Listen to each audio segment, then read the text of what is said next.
कामिका एकादशी व्रत पौराणिक कथा के अनुसार एक बार कुंती पुत्र धर्मराज युधिष्ठिर ने भगवान श्री कृष्ण से कहा कि हे माधव, आपने देवशयनी एकादशी और चातुर्मास के महत्व के बारे में बता दिया है।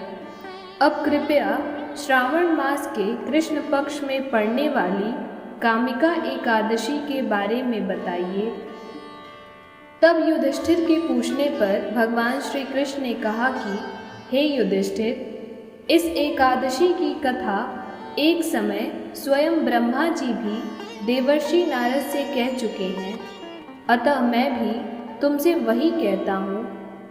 नारद जी ने ब्रह्मा जी से श्रावण मास के कृष्ण पक्ष की एकादशी की कथा सुनने की इच्छा जताई थी।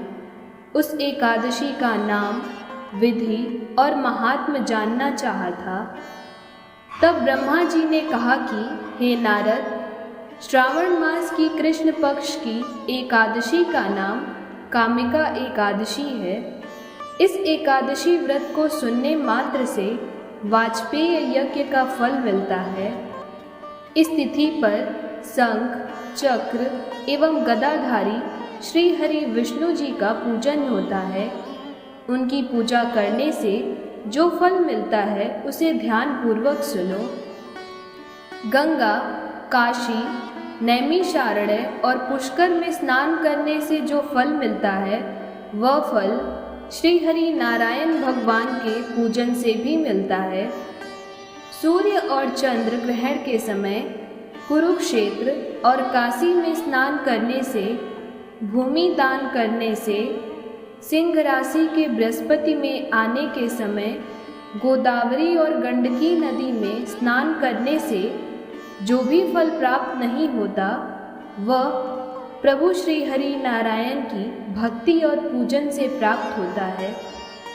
पाप से भयभीत मनुष्यों को कामिका एकादशी का व्रत अवश्य करना चाहिए।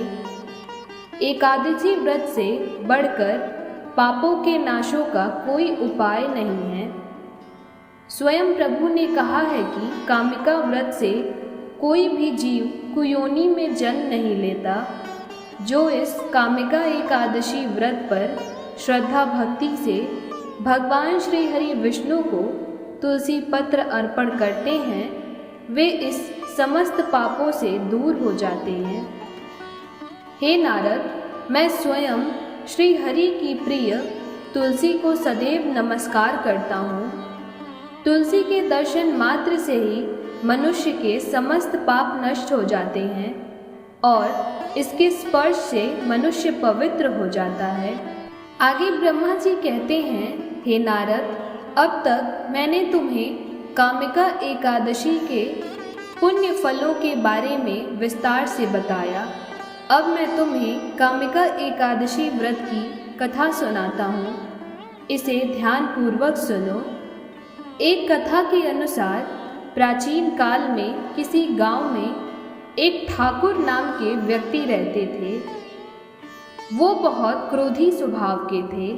एक बार क्रोधी ठाकुर का एक ब्राह्मण से झगड़ा हो गया और क्रोध में आकर ठाकुर से ब्राह्मण की हत्या हो गई। अतः अपने अपराध की क्षमा याचना हेतु ब्राह्मण की क्रिया ठाकुर ने करनी चाहिए, परंतु पंडितों ने उन्हें क्रिया में शामिल होने से मना कर दिया और वह ब्रह्म हत्या के दोषी बन गए। परिणाम स्वरूप ब्राह्मणों ने भोजन करने से इनकार कर दिया। तब उन्होंने एक मुनि से निवेदन किया कि हे भगवान, मेरा ये जघन्य पाप कैसे दूर हो सकता है। तब इस पर मुनि ने उन्हें कामिका एकादशी व्रत करने की प्रेरणा दी। तब ठाकुर ने वैसा ही किया जैसा मुनि ने उनसे करने को कहा था। जब रात्रि में भगवान श्री हरि की मूर्ति के पास वह शयन कर रहे थे, तभी उन्हें स्वप्न में प्रभु श्री हरि नारायण के दर्शन देते हैं और उनके समस्त पापों को दूर करके उन्हें क्षमा कर देते हैं। कामिका एकादशी की रात्रि को दीपदान तथा जागरण के फल का महात्म चित्रगुप्त भी नहीं कह सकते। जो भी मनुष्य इस कामिका एकादशी की रात्रि को भगवान श्री हरि के मंदिर में दीपक प्रज्वलित करते हैं, उनके पितृ स्वर्गलोक में अमृत पान करते हैं, तथा जो घी या तेल का दीपक प्रज्वलित करते हैं, वे 100 करोड़ दीपकों से प्रकाशित होकर सूर्य लोक को जाते हैं। ब्रह्मा जी कहते हैं कि हे नारद, ब्रह्म हत्या तथा भ्रूण हत्या आदि पापों को नष्ट करने वाली इस कामिका एकादशी का व्रत मनुष्य को यत्न के साथ करना चाहिए। कामिका एकादशी के व्रत का महात्म्य श्रद्धा से सुनने और पढ़ने वाला मनुष्य सभी पापों से मुक्त होकर जगत के पालनहार श्री हरि नारायण के लोक को जाता है। प्रिय श्रोताओं, आइए कामिका एकादशी व्रत के इस पावन दिवस पर श्री हरि विष्णु की आराधना करते हैं। विष्णु सुनिए विनय सेवक की चितलाए, कीरत कुछ वर्णन करूं दीजिए ज्ञान बताए। नमो विष्णु भगवान खरारी, कष्ट नशावन अखिल बिहारी। प्रबल जगत में शक्ति तुम्हारी, त्रिभुवन फैल रही उजियारी। सुंदर रूप मनोहर सूरत, सरल स्वभाव मोहिनी मूरत। तन पर पीतांबर अतिशोहत, वैजंती माला मन मोहत। शंख चक्र कर गदा विराजे, देखत दैत्य असुर दल भाजे।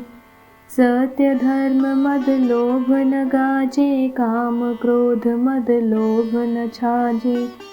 संत भक्त सज्जन मन रंजन, दनुज असुर दुष्टन दल गंजन। सुख उपजाय कष्ट सब भंजन, दोष मिटाय करत जन सज्जन। पाप काट भव सिंधु तारण, कष्ट नाश कर भक्त उबारण। करत अनेक रूप प्रभु धारण, केवल आप भक्ति के कारण। धरणि धेनु बन तुम ही पुकारा, तुम अब रूप राम का धारा। भार उतार असुर दल मारा, रावण आदिक को संहारा। आप वराह रूप बनाया, हिरण्याक्ष को मार्ग गिराया। धर्मतस्य तन सिंधु बनाया, 14 रत्नन को निकलाया। अमिलख असुरन द्वंद मच, रूप मोहिनी आप दिखाया। देवन को अमृत पान कराया, असुरन को छवि से बहलाया। कूर्म रूप धर सिंधु मझाया, मंदरा गिरि तुरत उठाया। शंकर का तुम फंद छुड़ाया, भस्मासुर को रूप दिखाया। वेतन को जब असुर डुबाया, कर प्रबंध उन्हें ढूंढवाया। मोहित बन कर खल ही नचाया, उसही कर से भस्म कराया। असुर जलंधर अति बलदाई, शंकर से उनकीन लड़ाई। हार पार शिव शकल बनाई, कीन शती से छल खल जाई। सुमिरन कीन तुम्हें शिवरानी, बतलाई सब विपत कहानी। तब तुम बने मुनीश्वर ज्ञानी, वृंदा की सब सुरति भुलानी। देखत 3 धनुज शैतानी, वृंदा आए तुम्हें लपटानी। हो स्पर्श धर्म शती मानी, हना असुर उर शिव शैतानी। तुमने ध्रुव प्रहलाद उबारे, हिरण्याकुश आदिक खल मारे। गणिका और अजा तारे, बहुत भक्त भव सिंधु उतारे। हरहु सकल संताप हमारे, कृपा करहु हरि सिरजनहारे। देखहु मैं निज दर्श तुम्हारे, दीन बंधु भक्तन हितकारे। चाहता आपका सेवक दर्शन करहु दया अपनी मधुसूदन। जानु नहीं योग्य जब पूजन होय यज्ञ स्तुति अनुमोदन। शील दया संतोष सुलक्षण विदित नहीं व्रत बोध विलक्षण। करहु आपका किसी विधि पूजन कुमति विलोक होत दुख भीषण। करहु प्रणाम कौन विधि सुमिरन कौन भांति मैं करहु समर्पण। सुर मुनि करत सदा सेवकाई हर्षित रहत परम गति पाई। दीन दुखिन पर सदा सहाई निज जन्म जान लेव अपनाई। पाप संतोष ताप नशाओ भव बंधन से मुक्त कराओ। सुख संपत्ति दे सुख उपजाओ निज चरणन का दास बनाओ। निगम सदा ये विनय सुनावे पढ़े सुने सो जन सुख पावे।